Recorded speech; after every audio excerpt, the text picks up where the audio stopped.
Hello बच्चों, क्या हाल चाल है।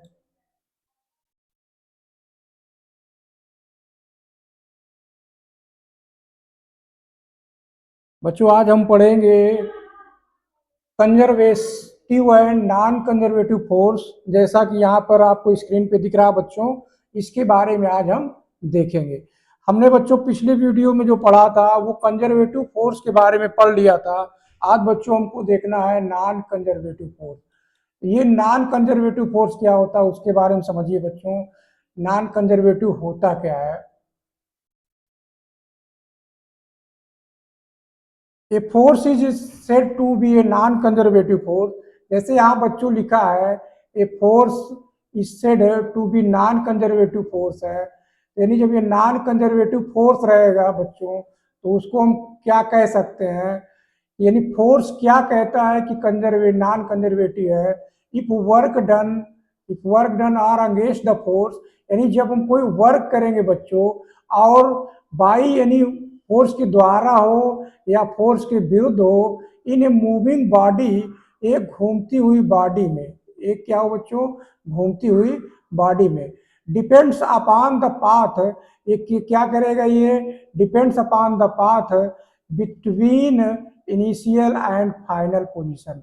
बच्चों फिर से रिमेंबर करिए, हमने क्या बताया था कि जो है कंजर्वेटिव फोर्स में पाथ का कोई मतलब नहीं होता था। लेकिन नॉन कंजर्वेटिव में बच्चों हम देखेंगे कि पाथ का मतलब है, कहने का मतलब है कि वो डिपेंड करेगा कि पाथ किस तरह है। इनिशियल पाथ को भी देखा जाएगा और फाइनल पाथ को भी देखा जाएगा, दोनों को डिपेंड करेगा। इस बात को हम यहाँ पर समझेंगे बच्चों कि नॉन कंजर्वेटिव अगर फोर्स है तो जो भी उसमें वर्क डन होगा, चाहे फोर्स के द्वारा हो या फोर्स के विरुद्ध हो, अगर किसी घूमती हुई बॉडी में होगा तो वो किस पर डिपेंड करेगा बच्चों, वो पाथ पर डिपेंड करेगा between initial and final position. यहाँ तक कॉन्सेप्ट क्लियर हुआ होगा बच्चों कि नॉन कंजर्वेटिव फोर्स क्या है। अब आगे टाइप पे देखते हैं बच्चों। आगे जैसे लिखा है यहाँ पर वर्क डन, यहाँ से देखिए द वर्क डन, जैसे बच्चों यहाँ से लिखा है the work done in A close path. जब किसी क्लोज पाथ में हम देखेंगे बच्चों वर्क डन, इज, यहाँ पर दिया इज नॉट जीरो। यानी हमने कंजर्वेटिव फोर्स में क्या देखा था बच्चों कि किसी क्लोज पाथ में जो वर्क डन होता था तब वहां पर जीरो हो जाता था, यहाँ पर जीरो नहीं होगा। In a non conservative force field, जब नॉन कंजर्वेटिव फोर्स फील्ड है तब उसके एग्जाम्पल्स बच्चों क्या है। एग्जाम्पल्स की हम बात करेंगे बच्चों, तो यहाँ पर हम कह सकते हैं force are force are conservative. यानी फ्रिक्शन फोर्स क्या है बच्चों, फ्रिक्शन फोर्स को हम क्या कह सकते हैं, नॉन कंजर्वेटिव फोर्स कह सकते हैं। क्लियर हो रही बात बच्चों। यानी फ्रिक्शन फोर्स हमारा क्या है, एक नॉन कंजर्वेटिव फोर्स है। इसके बारे में भी डिटेल में एकदम समझ में आ जाएगा बच्चों, इसको पढ़ते चलिए, समझते चलिए। This is because the work done against the friction. क्योंकि जो वर्क डन होता है इसमें फ्रिक्शन के विरुद्ध होता है। डिपेंड्स ऑन द पाथ, और पाथ पर निर्भर करता है which the body is move, कि बॉडी कैसे मूव कर रही है। It does not depend only the initial and final position. ये केवल इनिशियल और फाइनल पोजीशन पर डिपेंड नहीं करती है। इसको नोट दैट रखना बच्चों, work done bye frictional force is round trip is not zero.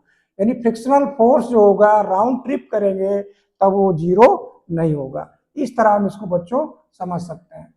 अब इसमें आते हैं बच्चों एग्जाम्पल्स की। अगर हम बात करें तो जैसे हमने एग्जाम्पल्स लिखा है यहाँ पर, एयर रेजिस्टेंस हो गया, रेजिस्टेंस ये हो गया, और विस्कस फोर्स। तो ये सब हमारे क्या हैं, एग्जाम्पल्स हैं नॉन कंजर्वेटिव फोर्स के। और एक नॉन कंजर्वेटिव फोर्स क्या था बच्चों, जो हमने अभी बीच में जिक्र किया था, फ्रिक्शन फोर्स। क्या है बच्चों, फ्रिक्शन फोर्स। इसको भी हम यहाँ पर इंक्लूड कर सकते हैं, लेकिन यहाँ पर नाम आ ही गया है तो यहाँ पर यहीं से समझ लेंगे ये भी एक एग्जाम्पल है, नॉन कंजर्वेटिव फोर्स का एक एग्जाम्पल है। अब हम बच्चों पढ़ते हैं कि कंजर्वेटिव और नॉन कंजर्वेटिव फोर्स में क्या डिफरेंसेस है, उसकी बात हम यहाँ करेंगे। बच्चों ध्यान से पढ़िए, ये जो टॉपिक है बहुत बढ़िया टॉपिक है बच्चों, अगर इसको ध्यान से पढ़ेंगे तो पूरा समझ में आ जाएगा। कंजर्वेटिव फोर्स की हम बात करेंगे बच्चों, तो कंजर्वेटिव फोर्स में हम देखेंगे, इसमें जैसे लिखा गया है कि कंजर्वेटिव में हम देखेंगे वर्क डन, जो हमने पढ़ा है उसी का यहाँ पर अंतर लिखा गया है। Work done does not depend the path है, यानी कंजर्वेटिव अगर फोर्स है बच्चों तो पाथ पर निर्भर नहीं करता है। अगर नॉन कंजर्वेटिव फोर्स है तो उसको हम कह सकते हैं work done depend upon the path, यानी नॉन कंजर्वेटिव है तो पाथ पर निर्भर करेगा और कंजर्वेटिव फोर्स है तो पाथ पर निर्भर नहीं करेगा। इस तरह हम दोनों में अंतर समझ सकते हैं। अब दूसरा हम देखें बच्चों, work done is round trip is zero, जो कंजर्वेटिव फोर्स रहेगा बच्चों उसका हम वर्क डन अगर हम देखेंगे तो राउंड ट्रिप जीरो हो जाता है, और इसका राउंड ट्रिप देखेंगे बच्चों तो नॉट जीरो, इसका राउंड ट्रिप क्या है बच्चों, जीरो नहीं होता है। जैसे इसका एग्जाम्पल की हम बात करेंगे, जैसे सेंट्रल फोर्स हो गया हमारा और स्प्रिंग फोर्स हो गया, ETC are the conservative force, ये सब हमने एग्जाम्पल्स पढ़ा था। इसमें हम नॉन कंजर्वेटिव में क्या देखेंगे बच्चों, विस्कस फोर्स हो गया, एयर रेजिस्टेंस हो गया, ETC are non conservative force हो जाएंगे। एकदम बेसिक से समझ रहे हैं बच्चों, इसको ध्यान से समझिए और इसको पढ़िए, अपनी कॉपी बुक में जरूर लिखिए। अब इसमें हम देखते हैं बच्चों, when only A conservative force act with in A system, अगर किसी सिस्टम में हम लगा रहे हैं कंजर्वेटिव फोर्स तो जो काइनेटिक्स एनर्जी होगी और पोटेंशियल एनर्जी होगी वो बदल सकती है। क्या हो सकती है बच्चों, बदल सकती है। और इसमें क्या कह रहा है, फोर्स आर वेलोसिटी, यानी उसका फोर्स आर वेलोसिटी डिपेंड्स रहेगा retarding in nature, retarding in nature में रहेगा। वर्क डन यहाँ पर होना चाहिए बच्चों, क्या होना चाहिए, वर्क डन होगा। Work done against a non conservative force में be dissipated as a heat energy, यानी जो भी हमारा इसमें से work done non conservative force में वो होगा वो किस में चला जाएगा बच्चों, हीट एनर्जी में कुछ हमारा चला जाएगा। तो इस तरह हम इसको समझ सकते हैं, यानी इसमें दे रहा है कि दो पूरे सिस्टम की हम बात करेंगे तो कंजर्वेटिव फोर्स में kinetic energy and potential can change, और इसमें क्या कह रहा है कि जो भी वेलोसिटी रिटार्डिंग नेचर में रिटार्डिंग रहेगा उसकी यहाँ पर बात हो रही है। क्लियर हो रही बात बच्चों। ये सबसे बढ़िया बात यहाँ पर ये समझ में आ रही है बच्चों कि वर्क डन कंप्लीटली रिकवरेबल, यानी वर्क डन जो होगा बच्चों उसको हम रिकवर कर सकते हैं। और इसमें क्या करे होगा कि work done not completely recover, मतलब कि इसमें हम दोबारा कंप्लीटली रिकवरेबल नहीं हो सकता, पुनः प्राप्त तो नहीं हो सकता है। ये नॉन कंजर्वेटिव फोर्स है और ये कंजर्वेटिव फोर्स है। आशा करते हैं बच्चों इनका डिफरेंसेस आपको कंजर्वेटिव और नॉन कंजर्वेटिव का अंतर समझ में आ गया होगा। अब देखते हैं बच्चों regarding potential energy, potential energy हमने पढ़ा था अगली वीडियो में, उसी का आज हम यहाँ पर डिफरेंस कुछ देखेंगे बच्चों। जैसे यहाँ पर लिखा गया है potential energy can be define, जैसे क्या लिखा गया बच्चों कि पोटेंशियल एनर्जी जो हमारा डिफाइन रहेगा उसको हम कह सकते हैं कंजर्वेटिव फोर्स, यानी पोटेंशियल एनर्जी क्या हो जाएगा बच्चों, यहाँ पर हम लिख सकते हैं पोटेंशियल एनर्जी,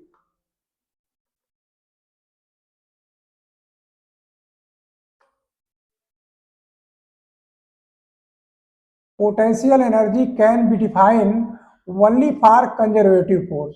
इसको एकदम से रिमेंबर रखना बच्चों कि पोटेंशियल एनर्जी केवल डिफाइन होगी कंजर्वेटिव फोर्स के लिए। किसका होगी बच्चों, कंजर्वेटिव फोर्स। हमने कंजर्वेटिव फोर्स देख लिया था। अब दूसरा कह रहा है कि पोटेंशियल एनर्जी जो है, potential energy can be positive भी हो सकती है, निगेटिव भी हो सकती है अथवा जीरो भी हो सकती है। तो तीनों कंडीशन पोटेंशियल एनर्जी का हो सकता है।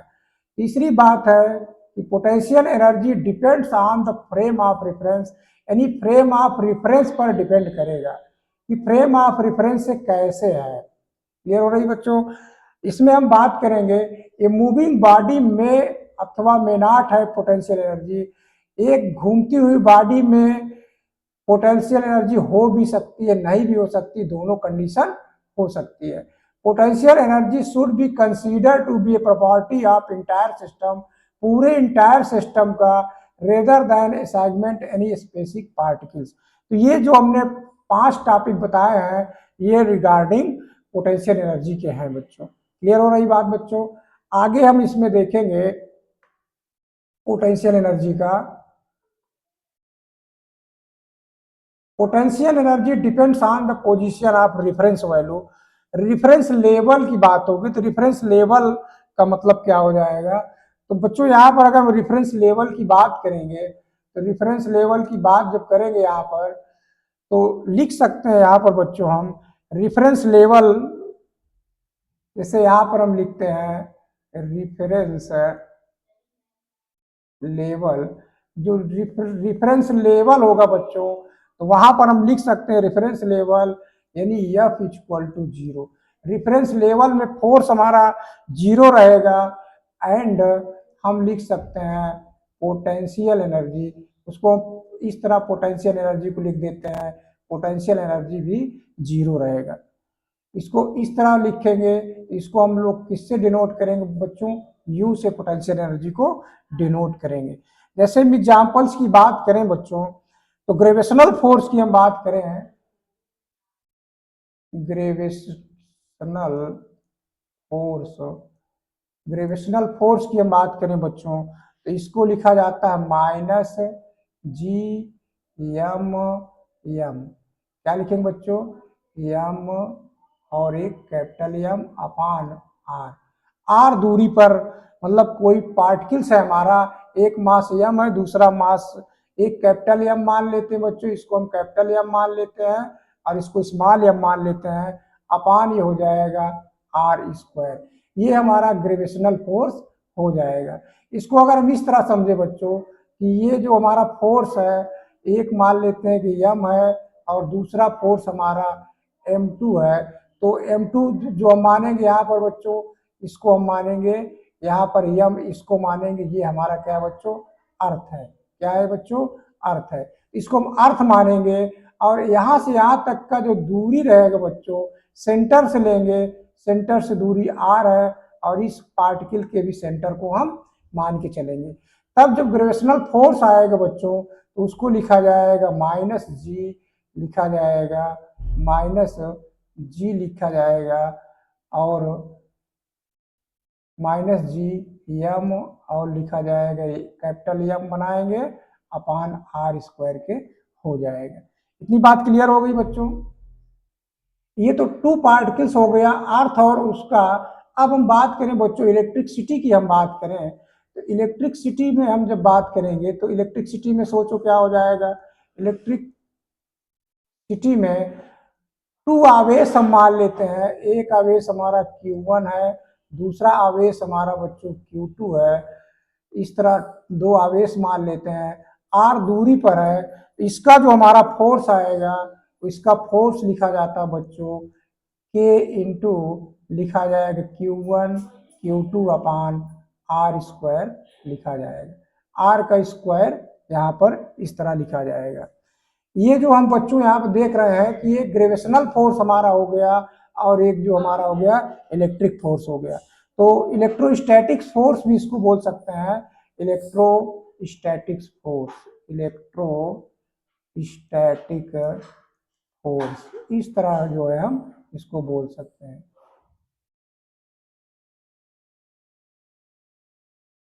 इतनी बात क्लियर हुई बच्चों? यानी हम ग्रेविटेशनल फोर्स को 2 पार्टिकल्स को देखेंगे तो कभी भी 2 पार्टिकल्स रहेगा तो उसमें फोर्स होगा, चाहे अट्रैक्शन हो चाहे रिपल्सन हो, दोनों फोर्स हो सकते हैं बच्चों। अब इसकी हम बात करेंगे जो है इंटरमोलिकुलर की हम बात करें तो इंटरमोलिकुलर में क्या हो जाएगा बच्चों? तीसरी कंडीशन हम लोग केमिस्ट्री में भी पढ़ेंगे। इंटरमोलिकुलर फोर्स में हम लोग क्या देखेंगे? इसमें रिफरेंस लेवल है जो इन्फिनिटी रहता है, तो यहाँ पर हमने यहाँ लिखा है, आगे हम देखते हैं बच्चों। अब आगे आते हैं बच्चों relation between force and potential energy. इसकी हम बात करेंगे बच्चों, relation between force and internal, force and potential,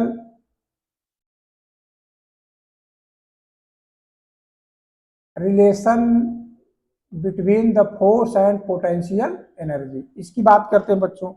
इसमें हम समझेंगे बच्चों, जो फोर्स हमारा रहेगा, फोर्स और पोटेंशियल एनर्जी में तो हम जो फोर्स लिखेंगे बच्चों, तो फोर्स इक्वल टू माइनस लिखा जाएगा। माइनस क्या लिखा जाता है? ग्रेडियंट। क्या लिखा जाएगा बच्चों? ग्रेडियंट, ऐसे लिखा जाएगा। ये फोर्स जो निर्भर करेगा उस ग्रेडियंट पे निर्भर करेगा। इसी को हम लोग बच्चों लिखेंगे U इक्वल टू, लिखते हैं बच्चों, इसी को हम लोग माइनस का चिन्ह लगाते हैं और ऐसे चित्र बना रहता है बच्चों, ऐसे चित्र बना रहता है, यहाँ पर एरो लगा रहता है। इसको हम लोग कहेंगे पूरा U।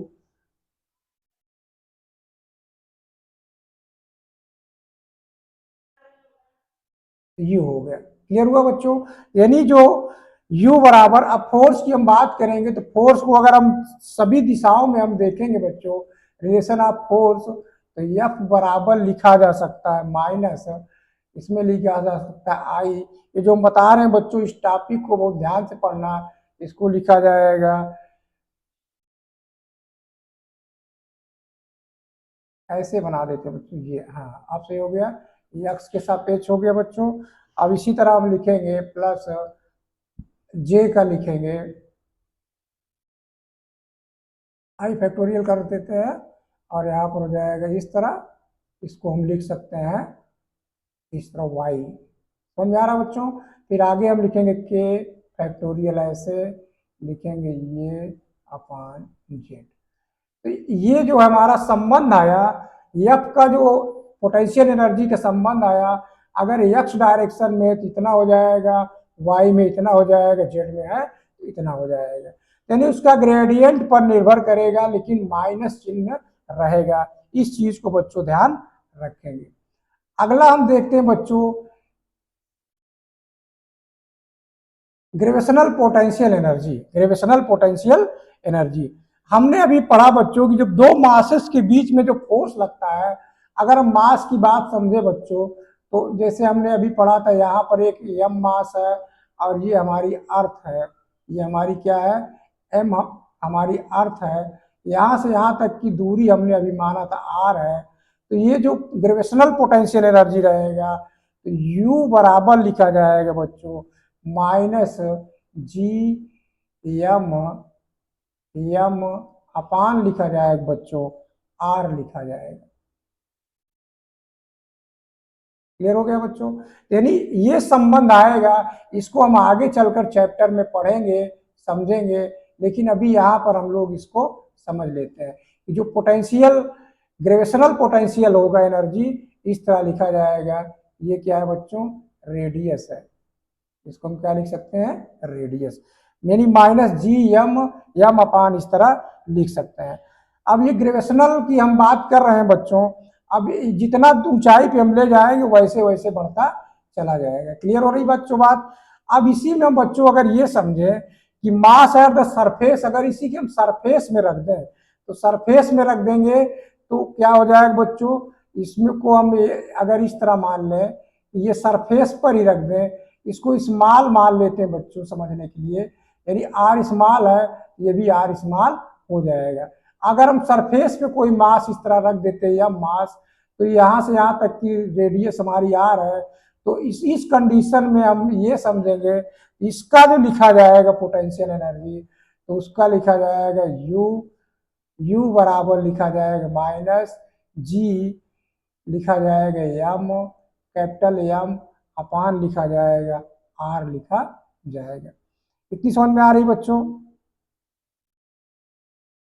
अब इसके बाद अगर हम ये कहें बच्चों कि ये रेडियस से थोड़ा और ऊंचाई पे चले जाएं, यानी एच हाइट पर चले जाएं, तीसरी कंडीशन हम समझे बच्चों। तीसरी कंडीशन में क्या समझे? एच हाइट में चले जाएं, मतलब ये हमारा अर्थ है,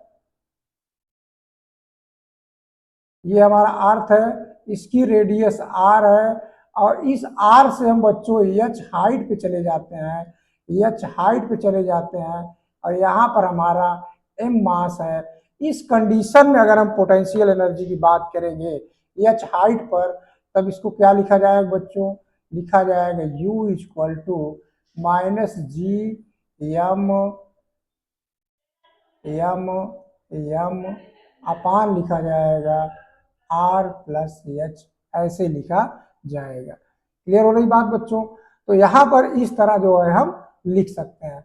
यानी हमने तीन बातें सीखा कि जितना दूरी हम बढ़ेंगे उसमें पोटेंशियल एनर्जी का संबंध हमने प्राप्त किया। क्लियर हो रही बच्चों यहाँ पर बात? इसको हम थोड़ा समझ लेते हैं। Potential energy depends on the nature of the force. इसमें एकदम जो हमने पढ़ा अभी बच्चों उसी की बात हो रही है। तो क्या क्या हमने पढ़ा उसकी बात हम फिर से यहाँ करते हैं।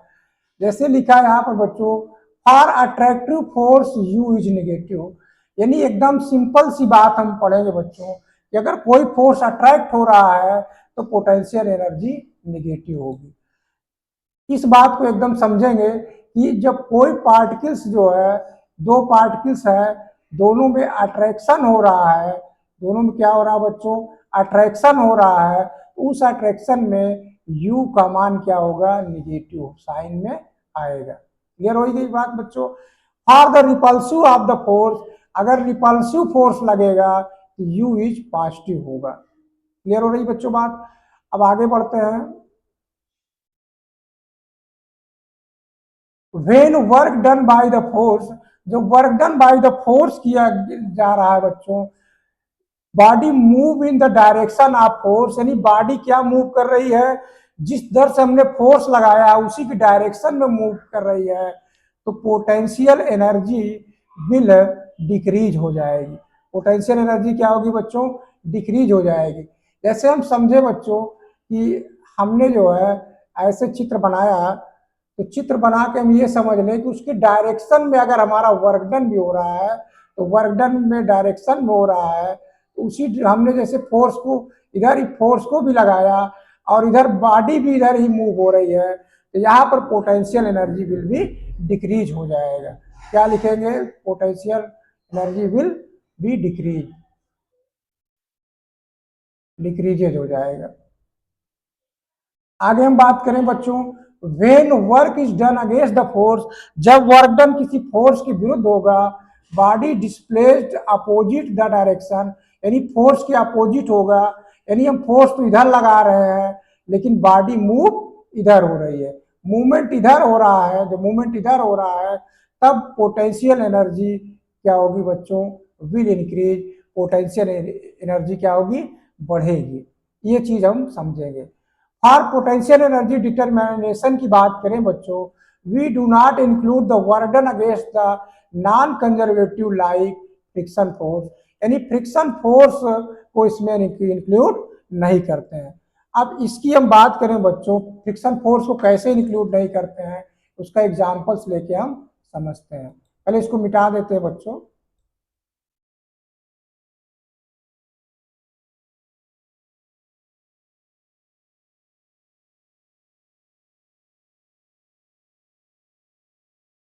देखिए यहाँ पे